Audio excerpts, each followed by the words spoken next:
Welcome! In front of me I have GARMIN Instinct 2S and I'm gonna show you how to unpair this watch from the Android phone. First we need to open the Garmin Connect application on the phone that is paired with our watch. So let's tap on the icon to open the app. Once the app opens, tap on the menu icon in the top left corner, then scroll down, tap on Garmin devices, and here select your Instinct 2S from the list of devices. Once you select it and you see the device page, tap on the menu icon or more options icon in the top right corner, tap on remove device and tap on remove.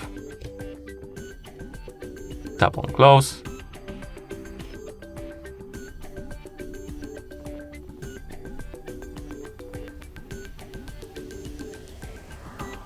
And as you can see, the device disappeared from the list of devices. Now we can close the app, open the settings on our phone.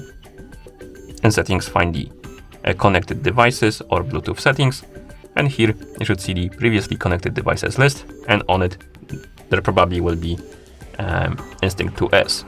If you see it on the list, tap on the settings icon next to it, tap on forget, and tap on forget device to remove it. And that's how you unpair this watch from the Android phone. Thank you for watching. If you found this video helpful, please consider subscribing to our channel and leaving the like on the video.